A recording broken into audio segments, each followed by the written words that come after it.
Hello, it's an interesting day right here in the city of Lagos, Nigeria. My name is Esther Wachuku and welcome to my podcast. Now, if you have not subscribed on YouTube, please kindly do. It's EstiQ Media on YouTube. That's EstiQ Media. Now, we're also on Spotify, we're also on iTunes and Amazon. So on iTunes is EstiQ Media Podcast, all right? Or you just simply type EstiQ Media and download most of our content and subscribe to it as well. Also on Spotify, it's EstiQ Media Podcast. So when you're in there, listen to most of the amazing contents we have for you, and of course subscribe, so whenever anything comes you definitely get notified. Now, what's the conversation today? Quite a lot is transpiring in the Nigerian political space. When I say our plane, really recently, since almost February 2023, not necessarily almost but precisely from February 2023, it's all about it has all about been politics. It's been politics all the way. The tension has been doused. Nigeria got its winner, and it's in the person of Bola Ahmed Tinubu. Now, May 29th, inauguration is in process, right? And of course, a lot is going to take place. We already have a lot of international diplomats in attendance. Already, our airports are already flooded with the arrivals of some of these international diplomats from across the world. It intends to be a very big one, a huge success, amazingly a big one. Celebrations all through. Well, for those who supported the All Progressives Congress. And I must say, congratulations to the supporters and congratulations to President-elect. However, the outgoing president gave a speech. In that speech, which of course you'll definitely be watching, you'll hear some of the key pointers he put there. He talked about the fact that during his administration, banditry and terrorism were neutralized or possibly brought to a low. Also, he referred to the fact that economically, his administration really did try in creating opportunities for Nigerians and for SMEs. He also talked about infrastructure, corruption, as well as apologizing to Nigerians on the aspects where there were huge expectations for his administration to breach, which they failed. He asked them to forgive him, also thanked them for staying with him and praying for him during the first 6 months, during his tenure in 2015 when he first off took office. However, let's listen to the president's speech. Afterwards, of course, it's still on. Fellow Nigerians, on the strength of your overwhelming support for me and my political party, I started this journey with a great deal of promise and expectation from you. I never intended to be just politically correct, but to do the correct things that will make meaningful impact on the lives of the common Nigerian. This high expectation was not misplaced because, like the ordinary Nigerian, I had grown tired of watching the country progressively moving away from the path of correctness. To ensure that our democracy remains resilient and our elected representatives remain accountable to the people, I am leaving behind an electoral process which guarantees that votes count, results are credible, elections are fair and transparent, and the influence of money in politics reduced to the barest minimum, and Nigerians can elect leaders of their choice. We are already seeing the outcome of this process, as it provided an even playing field where persons without any political godfather or access to money defeated other well-resourced candidates. The Nigerian economy has become more resilient due to the various strategies put in place to ensure that our economy remained afloat during cases of global economic downturns. You would all recall the supply chain disruptions and economic downturn that the world witnessed between 2020 and 2022 as a result of the COVID-19 pandemic. The depthness of our response to the pandemic still remains a global best practice. Furthermore, we increase the ability of the poor and rural Nigerians to earn a living, provide more food for millions in our villages, and gave our women opportunities to earn a living. Young men and women in urban centers were also supported to put their skills into productive use. Our administration also provided an enabling environment for the private sector to engage in businesses for which their return on investment is guaranteed. The private sector proved a strong partner in our drive to build a resilient and sustainable economy, as evidenced by the growing number of turnkey projects in various sectors of the economy. In the course of revamping the economy, we made some difficult choices, most of which yielded the desired results. Some of the measures led to temporary pain and suffering, for which I sincerely apologize to my fellow countrymen, but the measures were taken for the overall good of the country. Mindful of the need to ensure adequate infrastructure to drive economic growth, we completed age-long projects and processes, notably among which are the Petroleum Industry Act, completion of some power projects, completion of Second Niger Bridge, and various important roads linking cities and states. Our battle to ensure that all Nigerians live in a safe and secure environment have achieved considerable results. As I complete my term in office, we have been able to reduce the incidences of banditry, terrorism, armed robbery, and other criminal activities considerably. To sustain the gains made so far, I call on all Nigerians to be more vigilant and support the security agencies by ensuring that our values defined by being your brother's keeper govern our actions. Up till now, I still grieve for our children still in captivity. Mourn with parents, friends, and relatives of all those that lost loved ones in the days of the senseless brigandage and carnage. For all those under unlawful captivity, our security agencies are working round the clock to secure their release unharmed. Fellow Nigerians, you know how dear the desire in my heart to rid the country of corrupt practices that had consistently diminished our efforts to be a great country. I did pursue this commitment relentlessly, in spite of the expected pushback.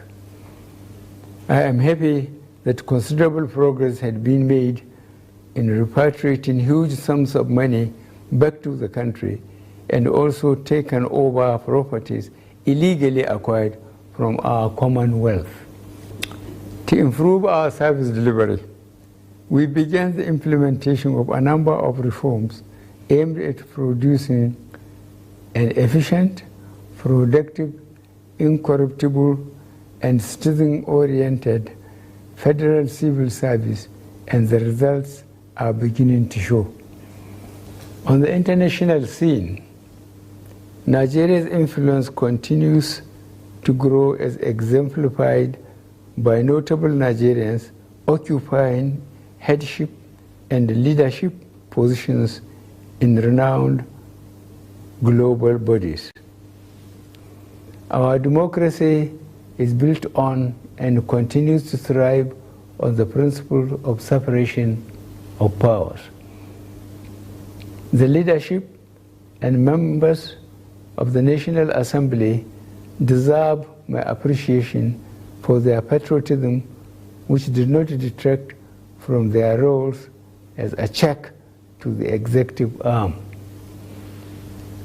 I also want to use this opportunity to express my appreciation to a good number of Nigerians who provided their support and encouragement to help me navigate the exciting journey in moving Nigeria forward.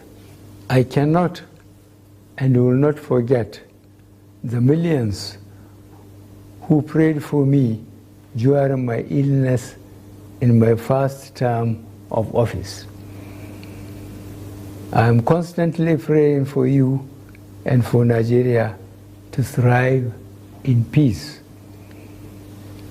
As I retire home to Daura, Katsina State, I feel fulfilled that we have started the Nigerian rebirth by taking the initial critical steps, and I am convinced the incoming administration will quicken the pace of this work to see a Nigeria that fulfills its destiny to be a great nation. I am confident that I am leaving office with Nigeria better in 2023 than in 2015. I thank you all, and may God bless the Federal Republic of Nigeria. Now, anytime there are elections in this part of the world, especially since 1999, the results have always been contested by the opposition political parties. They've always said that maybe the winner's election or the winner's win was fraught with irregularities and rigging. But hey, regardless of how many petitions were sent to the Election Petition Tribunal, it never upstages whoever turned out to be the winner, announced by the Independent National Electoral Commission. So, let's go down memory lane, alright? On February 27, 1999, Nigerians took to the polls to elect a new civilian president that will take over from Abdulsalam Abubakar, the then military head of state. The election saw Olusegun Obasanjo, the presidential aspirant of the People's Democratic Party, contest against Olufalaye, the candidate who ran on the Alliance for Democracy and the All People's Party's joint ticket. At the end of the exercise, Obasanjo was declared winner. He was said to have polled a total of 18,738,154 votes to defeat Falaye, who got 11,110,287. Now, in March of the same year, Falaye filed a suit at the appeal court, challenging the then Ephraim Akpata-led annexed declaration of Obasanjo as winner of the poll.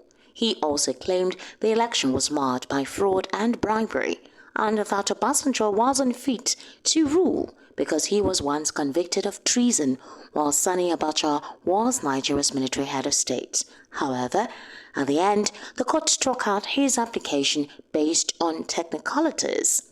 Now, Olufalaye, while addressing a gathering in May 2022, said the election result was altered while he was asleep at night.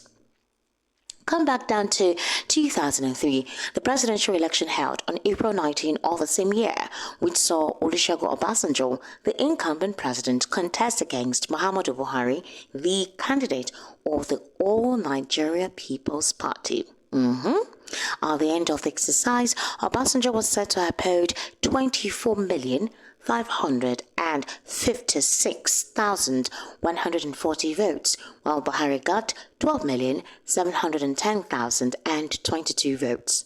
Dissatisfied with the outcome, Buhari challenged Obasanjo's re-election at the Presidential Election Petition Tribunal sitting in Abuja in the same year.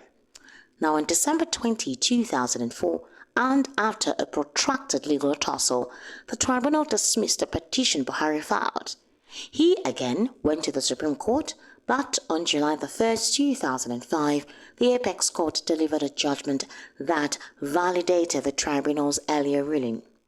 Now, in April 2007, Umaru Musa Yar'Adua of the People's Democratic Party won a highly controversial presidential election, polling 24,638,063 votes to defeat Muhammadu Buhari of the ANPP and Atiku Abubakar of the Action Congress of Nigeria. Local and international observers said the election failed to meet international standards. When Buhari and Atiku took the matter to the Supreme Court, Justice Idris Kutigi, after listening to the arguments of the lawyers representing both aspirants, reserved his judgment, or rather, his decision. With this, Kutigi adjourned the proceeding without setting a specific date for the court's final decision. In November 2008, the Supreme Court eventually upheld the election of Yar'Adua into office as president. Remember, I told you that it has never been overturned. Any election that is conducted, especially presidential elections that is conducted in this part of the world, in Nigeria precisely, it never overturns. INEC decides, or rather whoever it is that is being announced as winner, whatever case is taken to the election petition tribunal, it never upstages that particular win. Now, at his inauguration, right, Yar'Adua admitted that there were lapses and a whole lot of irregularities in the election. He also promised to address the controversy. He subsequently set up an electoral reform committee to look into the matters raised during the poll that brought him to power. In 2011, Goodluck Ebele Jonathan of the People's Democratic Party was announced winner of the presidential election that was conducted in April of the same year. He polled 22,495,187 votes to defeat Muhammadu Buhari of the Congress for Progressive Change and Nuhu Ribadu of the ACN. The result was again rejected by the losing parties, and in the end, a court case ensued with Buhari as the main plaintiff. Now, in March of 2015, and after many attempts at becoming Nigeria's president, Muhammadu Buhari emerged winner of the presidential election conducted in March of the same year, contesting on the platform of the All Progressives Congress, a party formed in 2013. Buhari polled 15,424,921 votes to defeat Goodluck Jonathan, the incumbent president, who polled 12,853,162 votes. Now, before Atahiru Jega, the then Independent National Electoral Commission chairman, announced the final result, a remarkable incident happened. And what is it? President Jonathan then, knowing Buhari would eventually be declared as winner by the commission, placed a phone call to the former military head of state to congratulate him. This was the only time in the history of Nigeria's Fourth Republic when election results were neither rejected nor challenged in court by a formidable aspirant. In February 2019, Muhammadu Buhari was again re-elected into office as Nigeria's president. He polled 15,191,847 votes to defeat Atiku Abubakar of the PDP, who had 11,262,978 votes. While reacting to the announcement of the incumbent as winner, Atiku rejected the results and in the end sought the help of an election tribunal. In August 2019, the tribunal rejected Atiku's bid to overturn the election outcome and upheld Buhari's victory as president. The tribunal also held that Atiku failed to prove his allegation of electoral fraud sufficiently. And now, the poll that saw the Independent National Electoral Commission, INEC, announce Bola Ahmed Tinubu of the All Progressives Congress as president-elect has been challenged by Atiku Abubakar, the presidential candidate of the People's Democratic Party again, and Peter Obi of the Labour Party.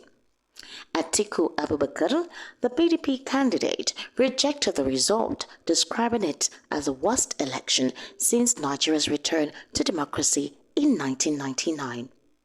In 2018, Democracy Day was moved from 29th of May to the 12th of June. This change was to remind all Nigerians of one free election, after which the presumed winner, along with Nigerians, were denied their rights and their choice. May 29 is now considered Handover Day / Inauguration Day. So you can see quite a lot that has transpired since 1999 till date. The People's Democratic Party and the Labour Party are currently at the Election Petition Tribunal to challenge the win of Bola Ahmed Tinubu at the court.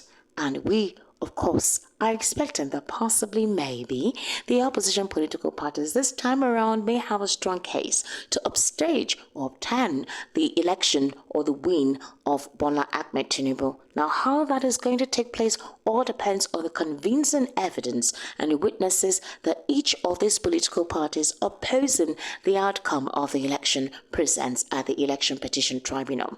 Now, let me take you back to the president's speech. The president's speech, where he talked about insecurity, he talked about infrastructure, he talked about the economy, and of course congratulating Bola Ahmed Tinubu, his friend, whom he says is going to continue with serving the country inclusively.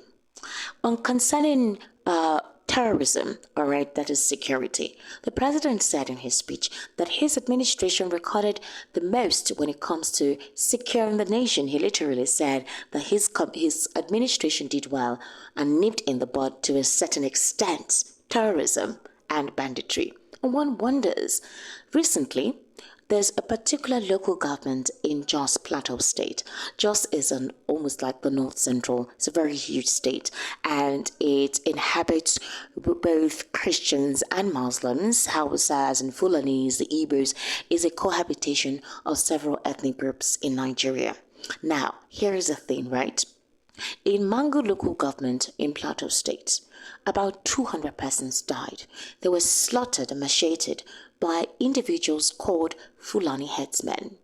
Now, these Fulanis have been one consistent strain, especially the headers or some of the notorious headers, a consistent strain in most fertile areas in Nigeria, specifically Benue, Southern Kaduna, and in Jos.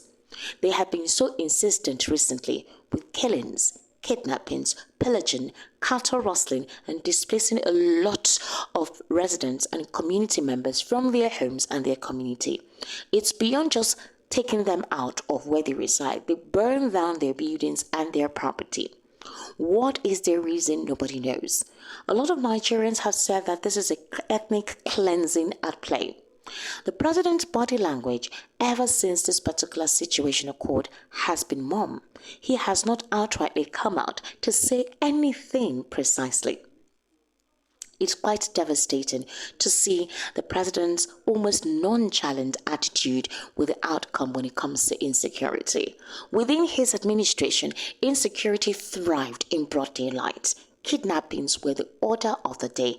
It got to every region of the country. This time around, it extended beyond the borders of the North Central, the Northeast, and the Northwest.